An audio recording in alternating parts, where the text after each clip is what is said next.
Assalamualaikum warahmatullahi wabarakatuh. Waalaikumsalam. Alhamdulillah, alhamdulillahirabbil alamin.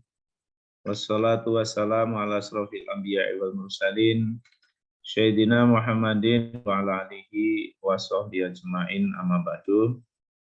Adik-adik mahasiswa yang berbahagia, saya ucapkan selamat datang di kegiatan seminar ini dan juga selamat untuk berjuang, ya, terutama adik-adik mahasiswa Himpunan Maha Islam yang tergabung di Komisariat FKIP. Ya. Jadi kalau saya lihat pesertanya ada 24, ya, berarti ini memang khusus FKIP ini ya. Oke, jadi senang sekali saya diundang pada sore hari ini untuk mengisi materi terutama terkait dengan peran mahasiswa dalam organisasi kemahasiswaan. Mungkin ini juga sekaligus pengalaman saya sejak tahun 2013, saya mengupeni mahasiswa. Jadi saya 2013 itu sebagai Kaprodi sampai 2015, kemudian tahun 2016 sampai tahun 2017 saya sebagai ketua jurusan di FKIP, dan tahun 2017 Juni sampai 2021 Juni kemarin saya sebagai Wakil Dekan 3 di FKIP. Jadi dari pengalaman tahun 2013 sampai 2021, insya Allah selama 8 tahun saya bergaul dengan mahasiswa, termasuk mahasiswa-mahasiswa yang memang aktif dalam organisasi, terutama dalam organisasi intra dan juga dalam organisasi ekstra. Jadi insya Allah sudah beberapa kali juga saya ikut mengisi dalam kegiatan-kegiatan adik-adik HMI, dan mudah-mudahan ini adalah momentum bagi kita untuk meningkatkan spirit kita, terutama spirit mahasiswa dalam ikut organisasi kemahasiswaan. Jadi apabila kita lihat next ya. Jadi jika kita melihat tentang organisasi kemahasiswaan, ya slide berikutnya apa? Oke. Kita melihat bahwasanya mahasiswa itu ya sebenarnya semuanya ya, artinya siapapun yang terdaftar sebagai peserta didik di perguruan tinggi itu adalah mahasiswa. Jadi secara teori sebenarnya ya semua mahasiswa ini harus ikut dalam organisasi. Maka dari itu dalam kebijakan terbaru dari kementerian, terutama di Universitas Jember, yaitu mewajibkan mahasiswa untuk ikut dalam organisasi kemahasiswaan, baik organisasi intra maupun organisasi ekstra, bahkan yang intra itu diakomodasi dalam SKPI atau sebagai poin untuk surat keterangan pendamping ijazah gitu ya. Jadi mahasiswa ini identik dengan anak-anak muda ya, terutama adalah intelektual. Jadi kebetulan saya juga di samping sebagai dosen, saya juga sebagai penulis. Jadi akhir-akhir ini bahkan saya setelah lepas dari kewajiban sebagai Wakil Dekan 3 itu sebagai penulis. Nah, tapi setelah 2 bulan sebagai penulis, saya sekarang ditunjuk juga sebagai Ketua Program Studi Program Pasca Sarjana Pendidikan IPS di FKIP. Nah, itu adalah intelektualitas ini memang tidak bisa dibunuh. Artinya intelektualitas itu adalah idealisme dan itu akan tumbuh terus-menerus. Jadi harapannya HMI ini sebagai generasi kader itu adalah juga generasi intelektual muda yang bergerak sesuai dengan hati nuraninya. Nah, lebih-lebih apabila melihat ketidakbenaran, melihat kezaliman, ya, atau melihat kesenjangan sosial. Jadi kalau tadi mungkin di tesis saya itu adalah judulnya marginalisasi perempuan. Jadi perempuan yang dimarginalkan.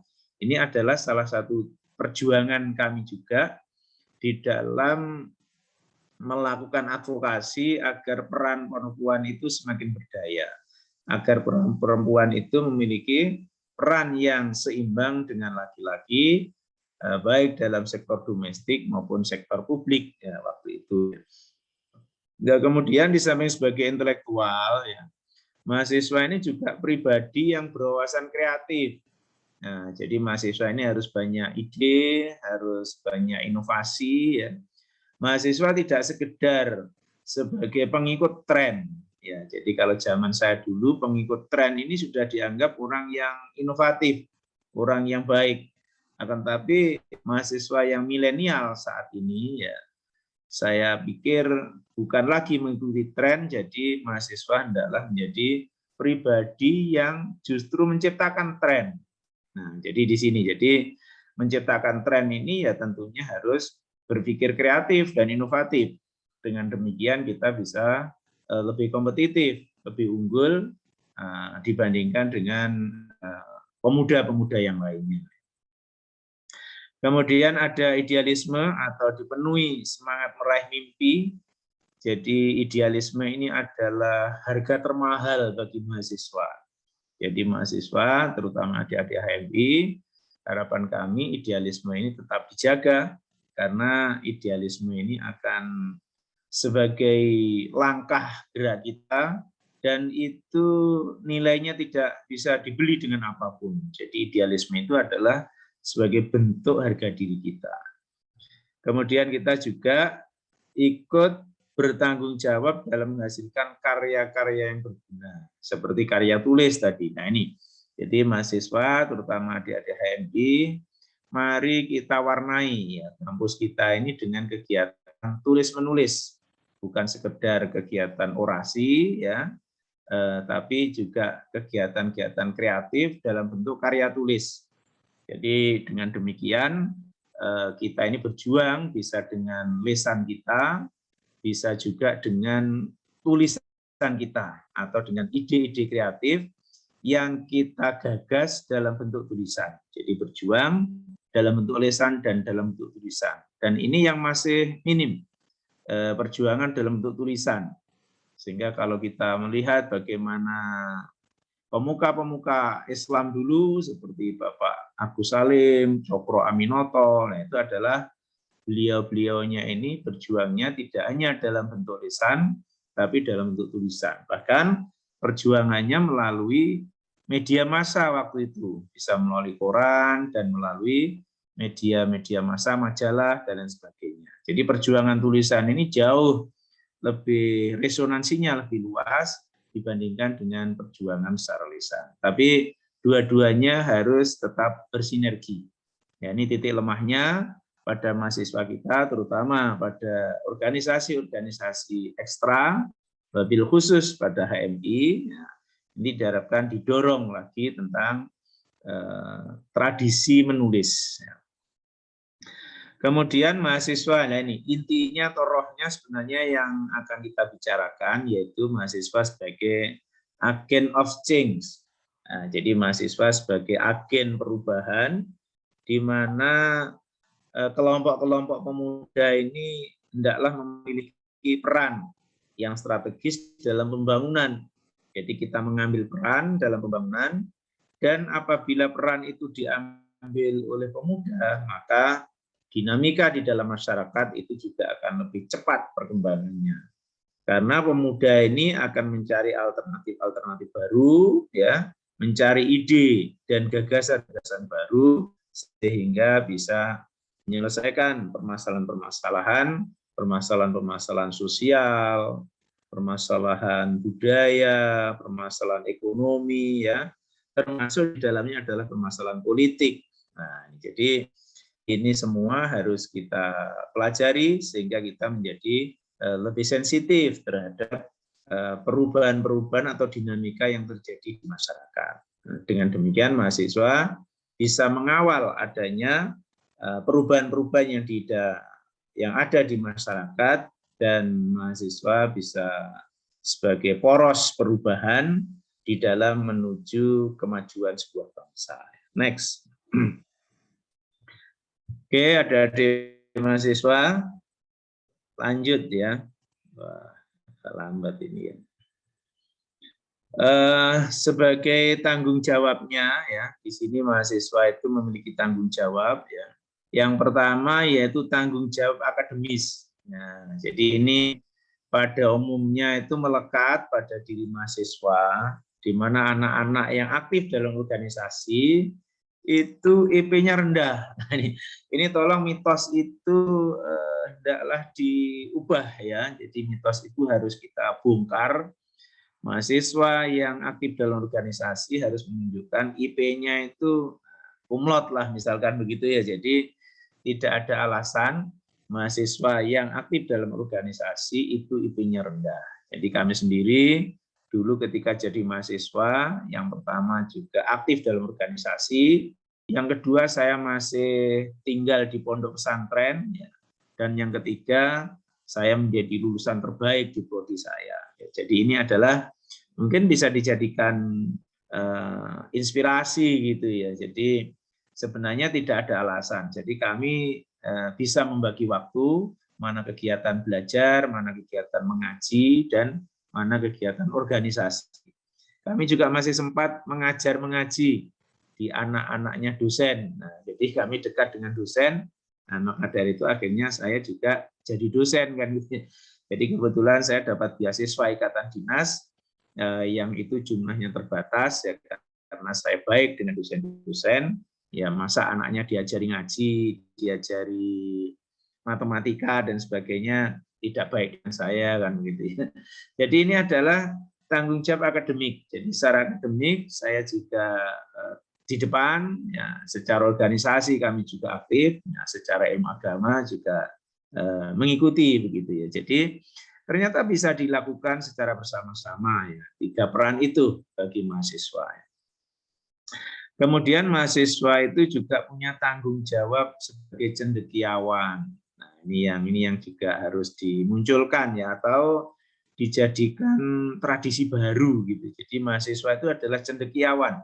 Jadi tidak cengeng, kemudian di mana-mana itu diskusinya diskusi keilmuan.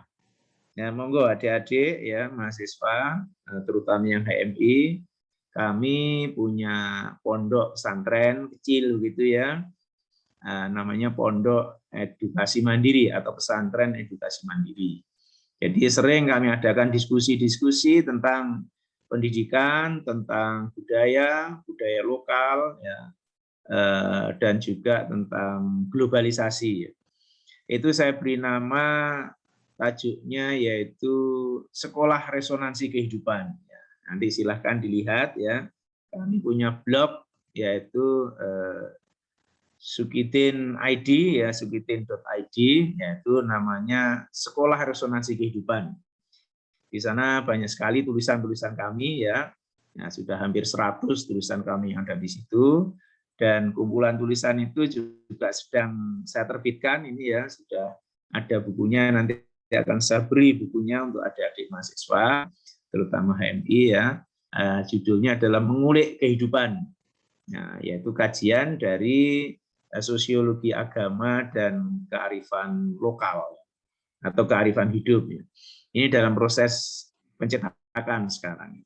Jadi ini adalah tanggung jawab sebagai cendekiawan. Jadi di kampus saya kembangkan, di luar kampus saya memiliki pesantren juga saya kembangkan kajian keilmuan seperti itu, dan akhirnya saya juga mengajari adik-adik santri itu untuk menulis, untuk dakwah ya. Nah, silakan adik-adik mahasiswa kalau mau belajar dakwah juga di sini, adik-adik bisa ngisi kultum dan sebagainya ya. Kami beri ruang, dan juga kami punya channel YouTube-nya, namanya channel YouTube Sekolah Resonansi Kehidupan. Jadi, resonansi semuanya ya. Nah, ini jadi itu tanggung jawab kecendekiawanannya. Kemudian harus apa? Ada keadilan, kebenaran, dan rasionalitas. Ini yang sedang kita perjuangkan. Nah, pemuda juga mahasiswa harus memperjuangkan 3 hal ini, yaitu justice ya, dan juga kebenaran atau truth, dan juga rasionalitas, rationality. Dan kemudian yang terakhir adalah tanggung jawab sebagai tadi agent of change tadi. Jadi ini adalah sebagai gambarannya di mana mahasiswa ini harus menjadi pabriknya perubahan. Nah, terutama itu akan kita alami, akan kita proses melalui kegiatan organisasi. Maka dari itu kegiatan organisasi itu adalah jembatan emas adik-adik sekalian untuk bisa membawa perubahan. Tanpa ikut organisasi kita akan gagap. Apabila kita hanya kuliah, kemudian ke rumah atau ke kos-kosan, kuliah kampus, kos-kosan, ya. Nah, itu jadinya adalah mahasiswa dengan prestasi saja, prestasi IP-nya. Tapi mahasiswa akan gagap menghadapi perubahan-perubahan yang terjadi di lingkungannya. Nah, lanjut ya. Oke, jadi ini adalah gambaran-gambaran tentang mahasiswa ya. Ayo Dek, dilanjut. Wah, ini bagian kurang cepat ini ya. Nah, ini mahasiswa harus cepat ya merespon ya. Oke, jadi yang berikutnya yaitu kita sudah mulai pada organisasi kemahasiswaan. Jadi kalau kita bicara organisasi, yaitu berarti kita bicara bagaimana berkolaborasi, bagaimana membangun kerjasama, bagaimana mengkoordinasi banyak orang ya. Jadi kita bekerja bersama-sama untuk mencapai tujuan. Ya, ini jadi memang ini adalah latihan. Jadi organisasi itu sebagai wadah yang menaungi. Jadi secara formal kita dinaungi oleh sebuah wadah. Ya kalau kita di HMI ini adalah posisinya strategis sebagai organisasi kemahasiswaan. Dan dari dulu HMI itu adalah progresif, gitu ya. Jadi kalau hanya sebagai operator PPT ini harus progresif gitu ya. Nah, jadi jangan memperhatikan yang lain-lain. Jadi harus fokus. Kemudian juga sebagai wadah menyalurkan aspirasi mahasiswa. Jadi mahasiswa harus terdepan. Seperti beberapa waktu yang lalu, adik-adik HMI juga akan gerakan. Nah ini kan sebagai perwujudan mereka yaitu ingin menyalurkan aspirasi mahasiswa, aspirasi masyarakat secara luas. Ya. Kemudian juga organisasi itu sebagai tempat untuk berproses. Jadi saya kira ada pameo itu ya. Jadi hasil itu tidak akan pernah mengingkari proses. Jadi ini jadi akan bagaimanapun proses ini tetap diperlukan. Adik-adik proses di organisasi dengan waktu yang cukup lama, dilatih, dikaderisasi, ya, bergaul dengan senior, mengawal program, ya.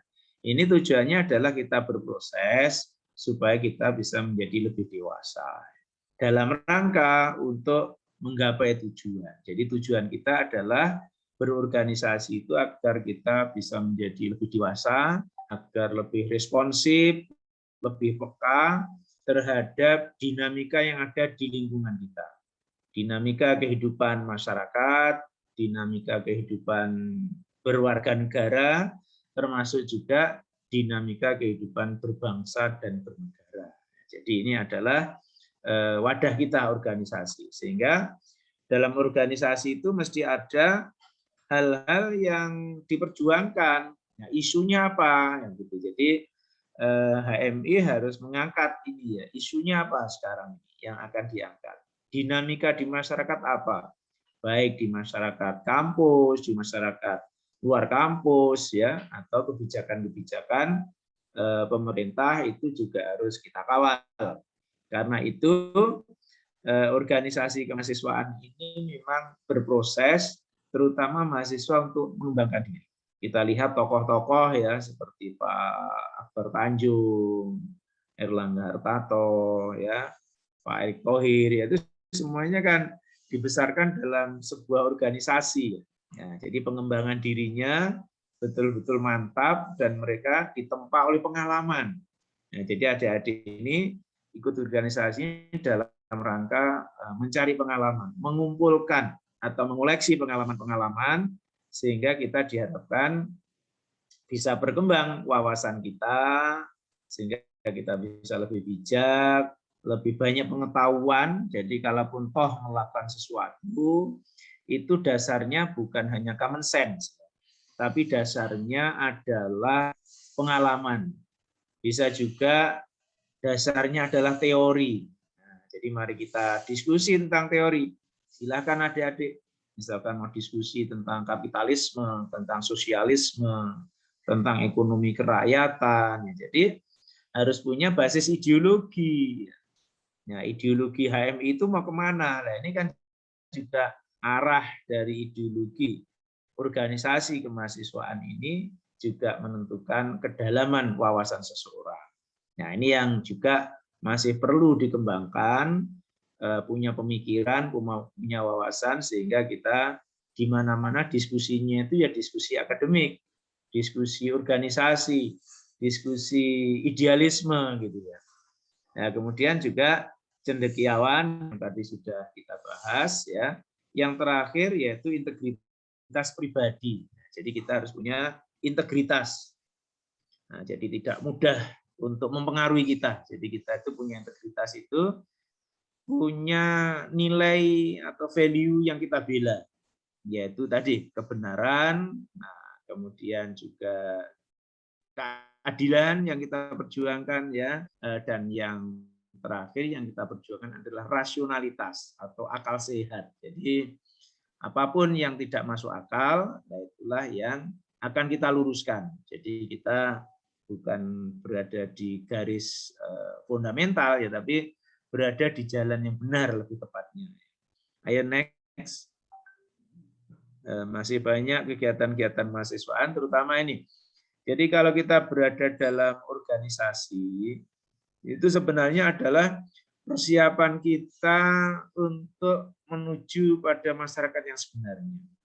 Jadi organisasi itu sebagai laboratorium, organisasi sebagai miniatur. Jadi kalau kita diasah sebagai mahasiswa yang diekstra aktif di organisasi HMI, yang pertama HMI itu tidak pernah mengeluh. Ya. Kecil tapi harus tetap indah. Jadi meskipun mungkin di FKIP HMI kecil, tapi kita harus punya filosofi small is beautiful. Ya. Jadi harus tunjukkan kita kuat, tunjukkan kita solid. Ya. Yang kedua, karakter dari HMI itu adalah sebagai organisasi pembaharu. Nah, jadi kalaupun kita memperjuangkan nilai-nilai keislaman, ya nilai-nilai keislaman pembaharu seperti yang dilakukan oleh Nurholis Majid pada waktu mudanya. Ya. Jadi betul-betul pembaharu, melakukan pembaruan-pembaruan dalam termasuk pemikiran-pemikiran Islam, sehingga di situ kita melakukan ijtihad, baik ijtihad dalam kehidupan bermasyarakat, ijtihad dalam kehidupan politik, ya, dalam ijtihad untuk membangun idealisme. Jadi harapannya ke sana. Nah, kemudian kita ikut organisasi itu, ini latihannya kalau kita mau dari dasarnya ya, berani mengemukakan pendapat. Nah, jadi mengemukakan pendapat ini juga tidak semua orang berani ya. Jadi berani berpendapat, berani bertanya, berani menjawab pertanyaan. Nah, ini kan juga akan sangat terkait dengan apa? Materi-materi yang ada di perkuliahan kan itu. Jadi sebenarnya antara kuliah dan organisasi ya, itu dua hal yang saling apa? Bukan yang saling menegasikan, tapi dua hal yang saling mengandaikan. Ya. Jadi bukan negasikan. Jadi kalau aktif organisasi, kuliahnya kemudian jarang hadir, bukan begitu. Ya. Jadi bukan saling menegasikan, tapi saling mengandaikan. Ya. Jadi kuliah aktif, organisasi juga aktif. Jadi mengandai itu dalam arti idealnya. Ya. Jadi harus berani gitu ya. Jadi mahasiswa harus berbeda di dalam kelas. Kelihatan oh ini anak HMI. Nah, makanya dia berani bertanya. Pertanyaannya pasti kritis atau berbobot. Jadi yang berbobot bukan berat badan kita saja, ya. Tapi yang berbobot adalah pertanyaan-pertanyaan kita, ide-ide kita, ya inovasi-inovasi kita, karena kita memang membaca. Jadi tidak ada ya sarana lain kecuali membaca. Nah ini mungkin yang banyak mahasiswa yang bertanya, bagaimana Pak supaya bisa menguasai teori, bisa mengatakan sesuatu dengan lancar dan juga mengalir. Ya. Itu adalah keyword-nya itu membaca ya. Jadi tidak bisa tanpa membaca. Ini yang berpikir kritis itu juga dari membaca. Karena dengan membaca itu bisa membandingkan gitu ya. Seperti apa bedanya teori Berger dengan teori Giddens ya. Teori Giddens dengan teori Weber ya, teori Weber dengan teori Scott macam-macam. Jadi saya hafal itu sampai silsilahnya itu hafal. Nah, jadi ini alat untuk berpikir kritis itu ya membaca. Jadi tolong ditradisikan banyak membaca, banyak di organisasi. Jadi organisasi itu sebagai sarana untuk mengimplementasikan ilmu yang sudah kita baca. Kemudian mengambil keputusan secara tepat dan cepat. Nah, ini pengambilan keputusan nanti karena pengambilan keputusan itu juga menjadi sesuatu yang penting dalam organisasi supaya kita tidak keliru ya dalam pengambilan keputusan. Ya dasarnya kita harus lebih banyak pengalaman. Kemudian keterampilan di dalam kewarganegaraan, oke ya. Kemudian memiliki kapabilitas. Nah, jadi kapabilitas itu di atasnya kompetensi. Ini makanya ada gagasan kurikulum kita akan kita ubah lagi menjadi kurikulum tidak berbasis kompetensi tapi berbasis kapabilitas. Jadi kalau kompetensi ya kita tahu bidang ilmu itu saja, tapi kalau kapabilitas itu kita tahu sampai akar-akarnya. Jadi kita tahu sampai detail-detailnya. Itu namanya kapabilitas. Misalkan ada seorang ahli bengkel mobil, itu sampai dia mendengarkan suaranya, sudah tahu, oh ini akar masalahnya di situ. Atau bisa juga ahli tembakau, ya. Jadi hanya dicium gitu aja dia sudah tahu ini masuk tembakau yang berkualitas atau tidak. Ini kapabilitas. Jadi adik-adik HMI harus memiliki karakter kapabilitas. Jadi tahu sedetil-detilnya.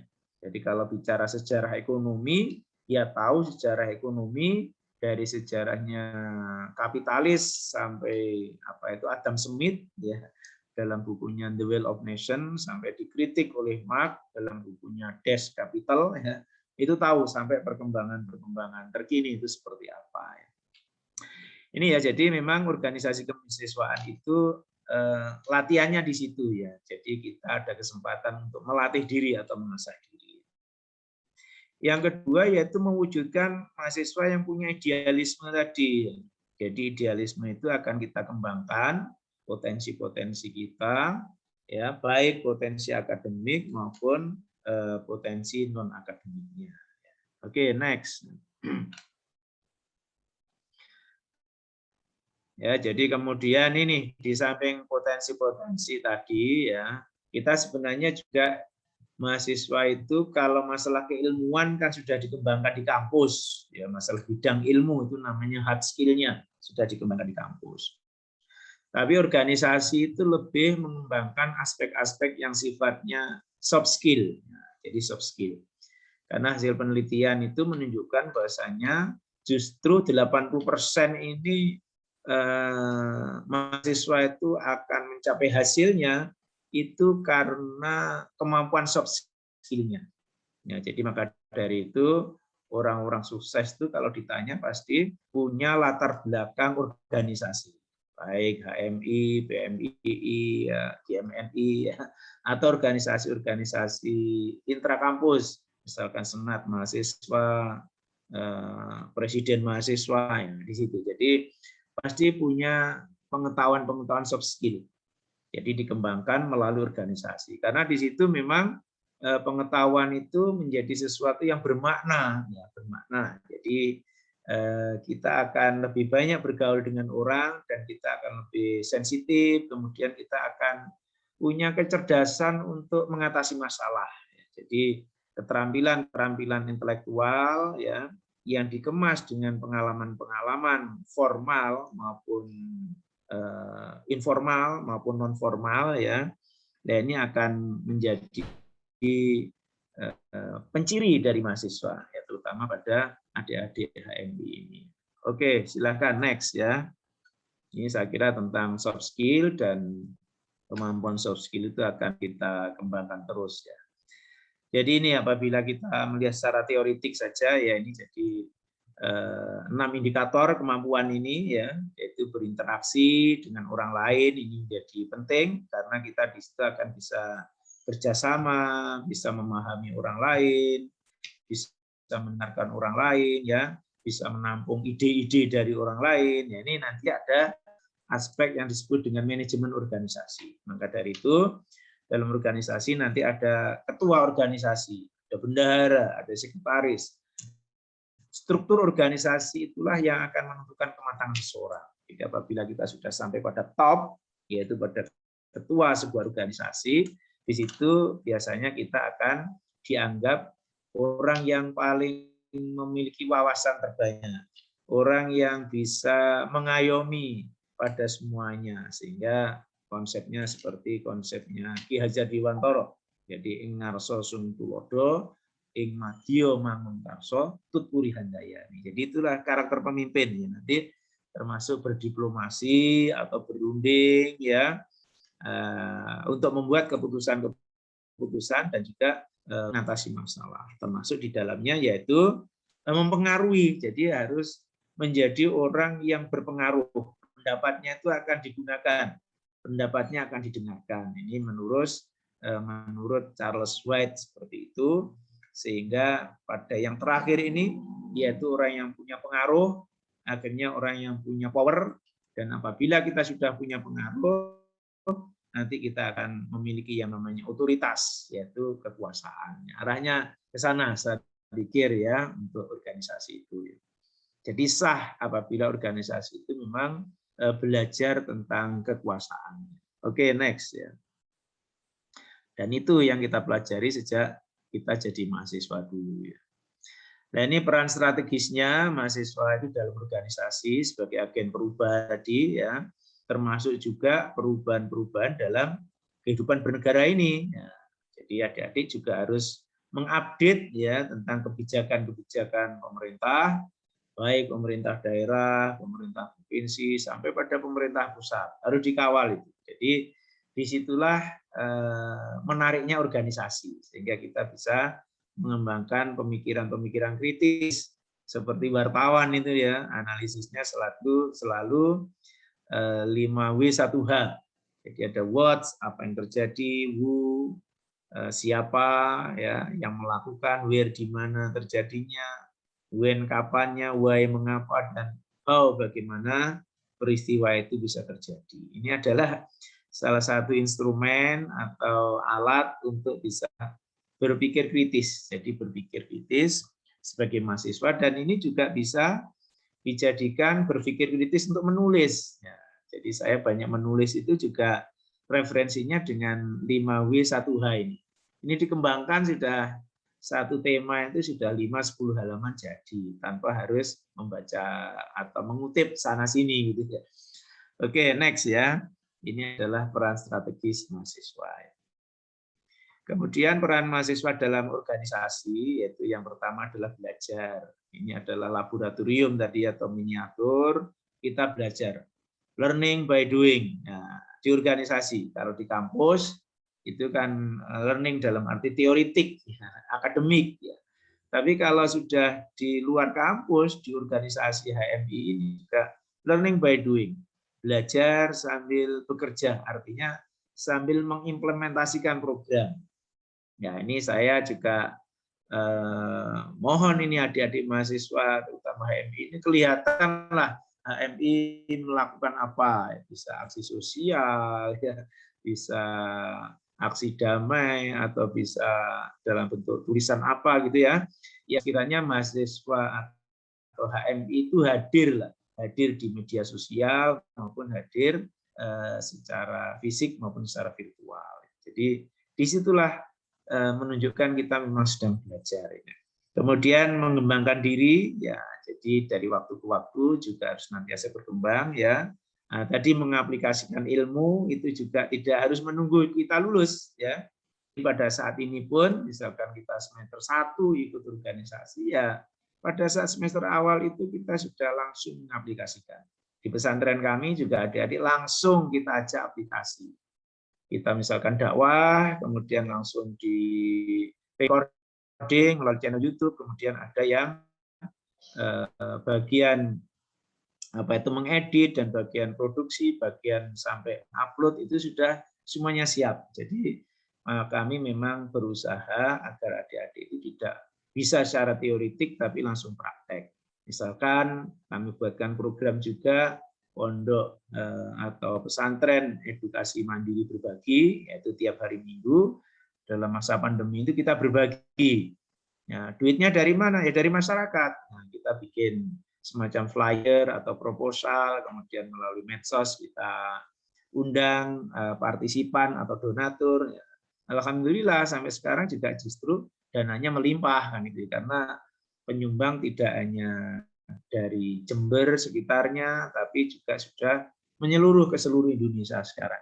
Bahkan kemarin diberi pengantar dengan bahasa Inggris, ada adik yang pintar bahasa Inggris, nah ini harapannya ada donatur dari luar negeri, sehingga isinya cuman edukasi mandiri berbagi dalam bentuk berbagi sembako, ya yang nilainya tidak seberapa, tapi penyumbangnya itu bisa internasional. Jadi ini ya, jadi tidak kemudian kita urunan dan sebagainya. Jadi nanti kalau punya program, ya jangan sampai mahasiswa itu iuran, sehingga dananya harus mencari tahu caranya gimana. Ada yang caranya ngojek, ya, atau mungkin ngamen, ya, atau juga yang lebih akademis, ya caranya bikin proposal lah, gitu ya. Jadi sehingga kita meminta bantuan dari orang-orang yang punya kepedulian terhadap pengembangan organisasi kemahasiswaan. Jadi dari situ akhirnya mahasiswa bisa memperjuangkan perubahan-perubahan ke arah yang lebih positif, ke arah yang lebih dinamis, terutama perubahan-perubahan masyarakat.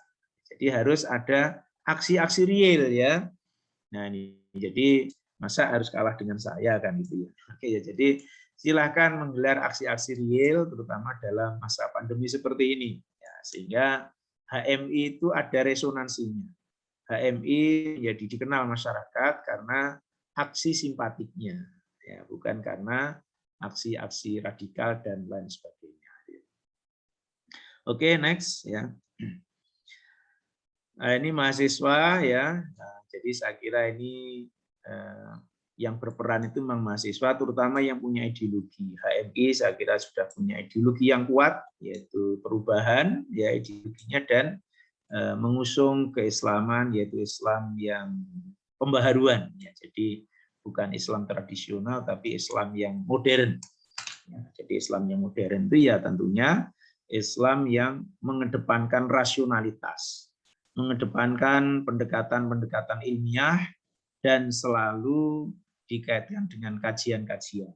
Jadi ini ya tujuannya adalah mahasiswa yang mau belajar, mahasiswa yang ingin atau punya idealisme tadi ya, ingin berbuat lebih baik lagi ya, terutama mau berjuang. Jadi memang ini adalah spiritnya, yaitu spirit perjuangan. Jadi jangan kemudian ikut organisasi ekstra ini saya dapat apa ya.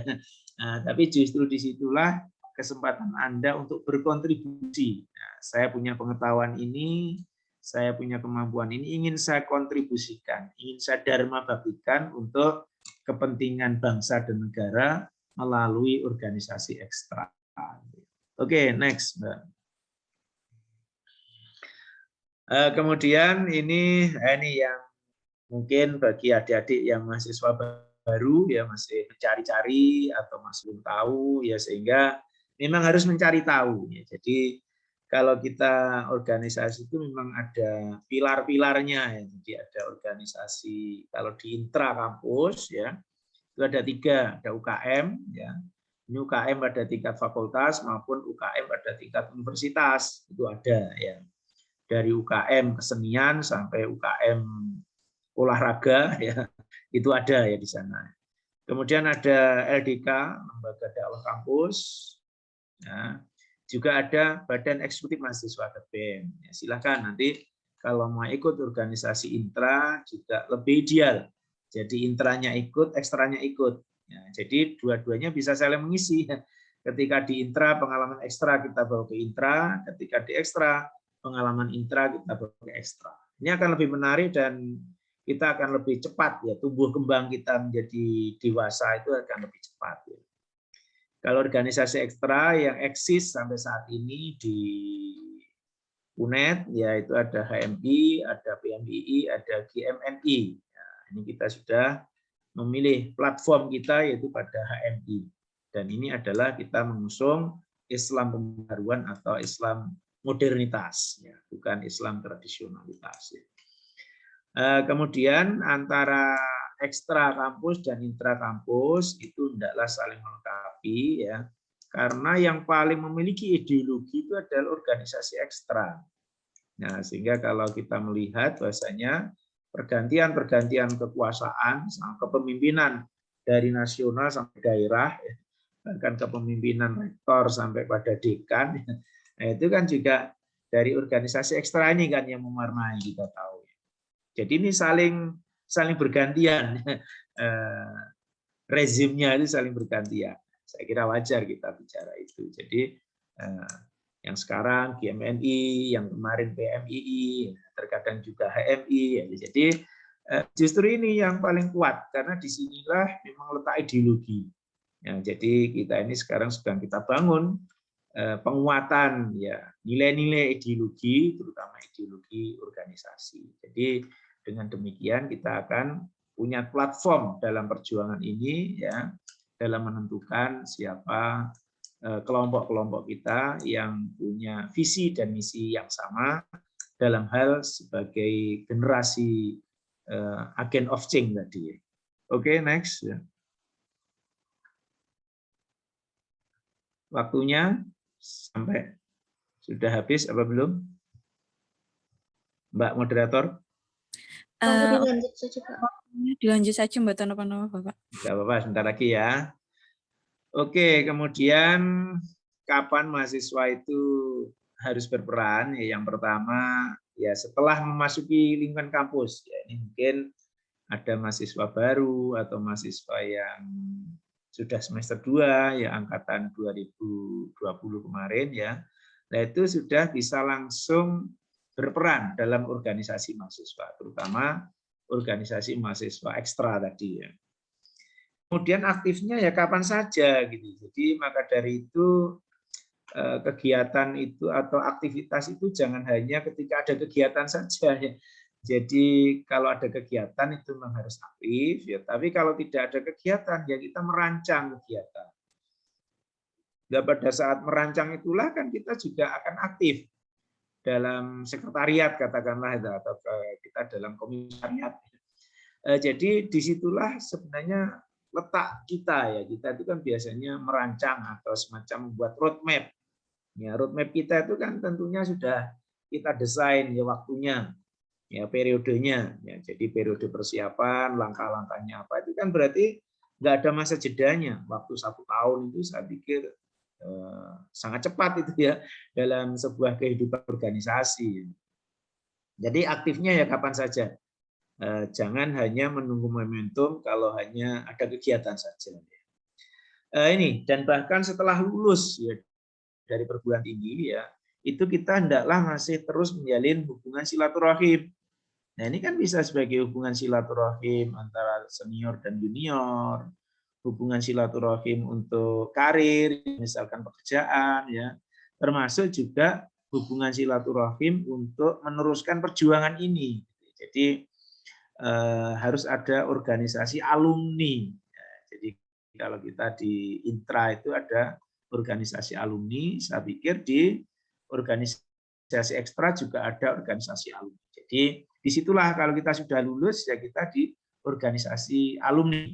Nah dengan demikian ada jejaring ini ya antara alumni dengan mahasiswa yang masih aktif, antara senior dengan junior. Bahkan antara yang generasi kolonial dengan generasi milenial. Jadi harus dibangun ya model-model kerjasama seperti itu, ya. Terutama ketika kita sudah lulus, ya itulah kita harus aktif dalam organisasi alumni. Dan itu akan lebih solid apabila organisasi alumninya juga solid. Oke, next ya.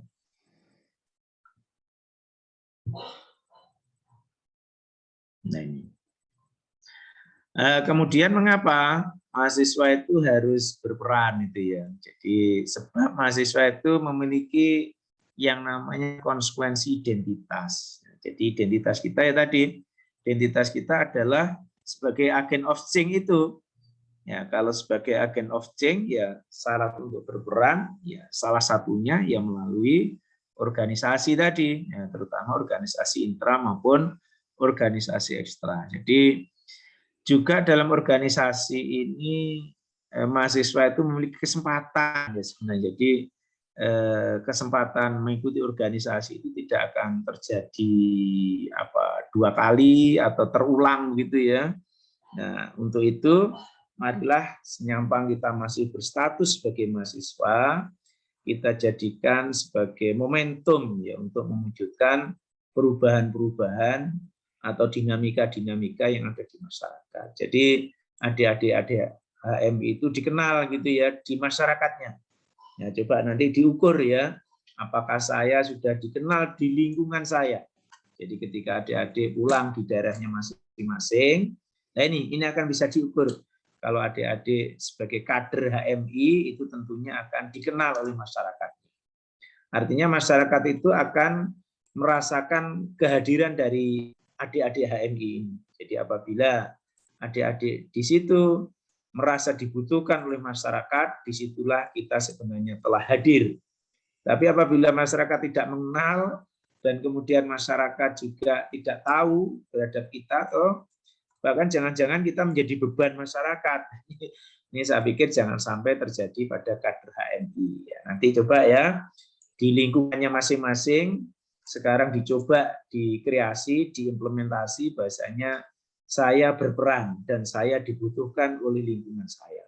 Ini yang paling kecil ya, sehingga konsep desentralisasi itu menjadi nampak. Jadi desentralisasi itu ya di lingkungannya sendiri ya, atau otonomi di daerahnya, ini juga akan menentukan apakah kita ini sudah berperan apa belum dalam kehidupan bermasyarakat. Kemudian akan diperluas lagi ya kalau sudah di lingkungan, kemudian di tingkat kelurahan ya, di tingkat kecamatan, di tingkat kabupaten dan seterusnya. Jadi saya pikir itu sehingga ini sebagai alasan mengapa mahasiswa itu harus berperan, karena memang mahasiswa berposisi strategis sebagai agen of change-nya.